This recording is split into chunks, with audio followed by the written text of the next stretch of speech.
दोस्तों नमस्कार। DSLR point में आप सबका स्वागत है। मैं हूं आपका मित्र धीरज कुमार त्रिपाठी। आज हम लोग भारतीय नागरिक सुरक्षा संहिता 2023 में परिवादी की अनुपस्थित एब्सेंस ऑफ कंप्लेनेंट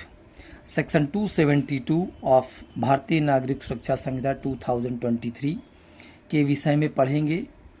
और समझेंगे कि यदि किसी मामले में जब परिवादी अनुपस्थित होता है, कंप्लेनेंट नहीं आ रहा है न्यायालय में, फिर आगे क्या होगा, क्या कार्यवाही करेगा न्यायालय, उसके विषय में जानते हैं। जब कोई कार्यवाही परिवाद पर संस्थित की जाती है, सेक्शन क्या कहता है कि जब कार्यवाही परिवाद पर संस्थित की जाती है और मामले की सुनवाई के लिए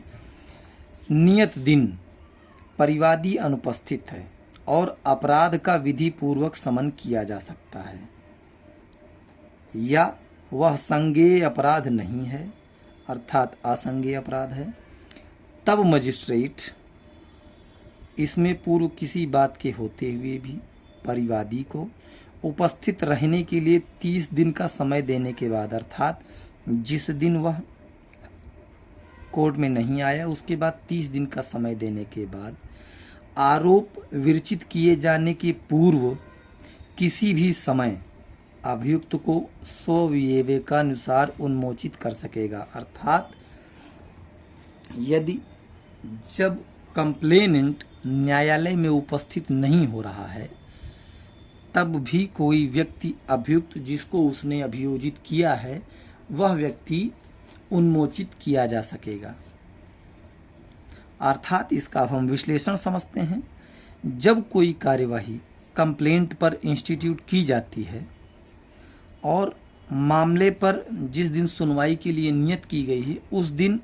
वह व्यक्ति हाजिर नहीं है, तब उसका विधिपूर्वक समन किया जा सकता है। समन को भारतीय नागरिक सुरक्षा संहिता की धारा 359 में प्रावधानित किया गया है तथा सीआरपीसी 1973 के धारा 320 में समन का प्रावधान किया गया है। या फिर जब वह संज्ञेय अपराध नहीं है, अर्थात कि वह असंज्ञेय अपराध है। जब कोई असंज्ञेय अपराध हो तब मजिस्ट्रेट और किसी बात के होते हुए परिवादी को हाजिर होने के लिए कम से कम 30 दिन का समय देगा। जिस दिन वह नहीं आया है उसके बाद कम से कम उसे 30 दिन का समय देगा और देने के बाद तथा आरोप विरचित किए जाने के पहले, अर्थात before the framing of charges, अभियुक्त को डिस्चार्ज यानी उन्मोचित कर सकेगा। At any time before the charge has been framed, discharge the accused। तो ये बहुत ही महत्वपूर्ण प्रावधान है कि जब कंप्लेंट का कोई मामला हो और संज्ञेय अपराध ना हो और परिवादी अनुपस्थित हो, उसका विधिपूर्वक समन किया जा सकता हो, तो उसे 30 दिन का समय दे करके मामले को समाप्त किया जा सकता है। इसमें जो प्री का क्वेश्चन बनेगा वो ये कि परिवादी की अनुपस्थित में ऐसे कौन से मामले हैं या ऐसा कौन सा अपराध है जिस पर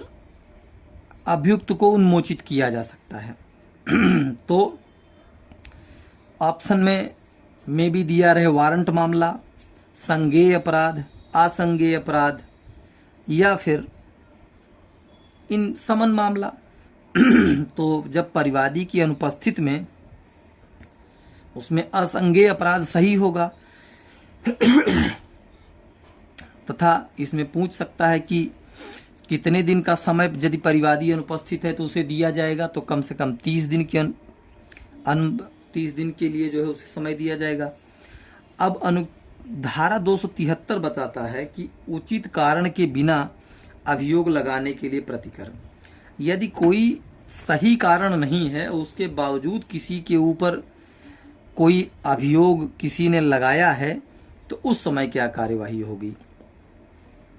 तो यदि परिवाद पर या पुलिस अधिकारी या मजिस्ट्रेट को दी गई इत्तला के मामले में मजिस्ट्रेट को या जो भी किसी अपराध का अभियोग है तो अभियुक्तों को उनमें से किसी को उन्मोचित या दोषमुक्त कर देता है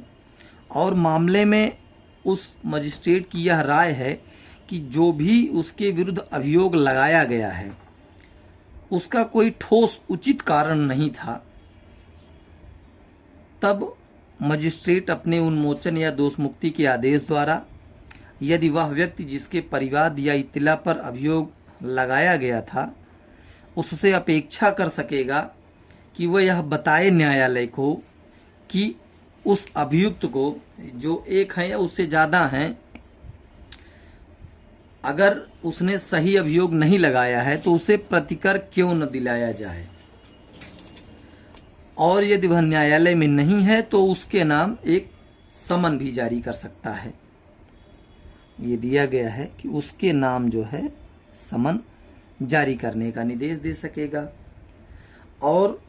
उसके विरुद्ध जो है, उसके ऊपर जो है जितनी रकम का जुर्माना करने के लिए वह सशक्त है, अर्थात जिस कोर्ट में उसके खिलाफ अभियोग लाया गया है वह जो भी मजिस्ट्रेट है उतनी रकम का जितना वह जुर्माना कर सकता है, सशक्त है, तो उससे अनधिक मतलब उतने तक की रकम के लिए वह प्रतिकर जो है परिवादी या इत्तिला देने वाले के द्वारा, अर्थात ये जो प्रतिकर है वो परिवादी से अर्थात कंप्लेंट या जिसने सूचना दी है एफआईआर कर्ता के द्वारा किसको दिलाएगा, अभियुक्त को या प्रत्येक को दिए जाने का आदेश देगा और ऐसे कारणों को लेखबद्ध कर सकेगा तथा इसे उन्हें दिए जाए, अर्थात जो भी उचित कारण के बिना अभियोग या प्रतिकर लगाएगा उस मामले में प्रतिकर जो है वो परिवादी या इत्तिला देने वाला अभियुक्त को देगा, ऐसा न्यायालय आदेश कर सकेगा। इसकी उपधारा 3 कहती है कि ऐसा जो न्यायालय प्रतिकर आदेश करेगा उसके संदाय में यदि व्यतिक्रम होता है तो 30 दिन से अनधिक अवधि के लिए उसे साधारण कारावास, 273 में जो प्रतिकर का निर्देश दिया जाएगा, यदि वह प्रतिकर का संदाय नहीं करता है उस अभियुक्त को परिवादी या जो एफआईआर करता है तो उसे 30 दिन के साधारण कारावास के दंड से दंडित किया जा सकेगा, ऐसा उपधारा 3 बताती है। उपधारा 6 इसकी महत्वपूर्ण है। उपधारा 6 कहती है कि कोई परिवादी या इत्तिला देने वाला जो द्वितीय वर्ग मजिस्ट्रेट द्वारा उपधारा 2 के अधीन 2000 रुपए से अधिक प्रतिकर देने के लिए किया गया है उस आदेश की अपील ऐसे कर सकेगा मानो ऐसे मजिस्ट्रेट द्वारा किए गए विचारण में दोष सिद्धि से किया गया हो। मतलब 2000 रुपए से ज़्यादा यदि कोई प्रतिकर की मतलब देने के लिए आदेश किया है तो उसका विचारण जैसे दोष सिद्धि से जो है अपील की जाती है उसकी तरीके से किया जाएगा। उपधारा 7 कहती है कि यदि वह पूर्व में नहीं दिया गया है और जो अपीली नहीं है तो वहां ऐसा प्रतिकर आदेश की तारीख से 1 माह की समाप्ति के पूर्व नहीं दिया जाएगा, अर्थात जो भी प्रतिकर का आदेश होगा वो यदि अपीलनीय नहीं है तो भी वहां ऐसा प्रतिकर जिस दिन आदेश की तारीख है उसके 1 मास के पूर्व पहले नहीं दिया जाएगा, 1 माह के बाद ही दिया जाएगा। उपधारा 8 कहती है कि समन मामलों तथा वारंट मामलों को यह दोनों धाराएं धारा 273 लागू होगी। तो दोस्तों आज हम लोगों ने धारा 272 और 73 दोनों को पढ़ा और समझा। आप DSA लॉ पॉइंट से जुड़े रहने के लिए हमारे चैनल को सब्सक्राइब करें, लाइक करें और शेयर करके अपने अन्य मित्रों के पास पहुंचाएं तथा कमेंट कर बताएं कि इसमें और किस चीज़ की सुधार की जा सकती है जिससे वीडियो अच्छा बन सके और इसके विषय में सुझाव दें। धन्यवाद। जय हिंद।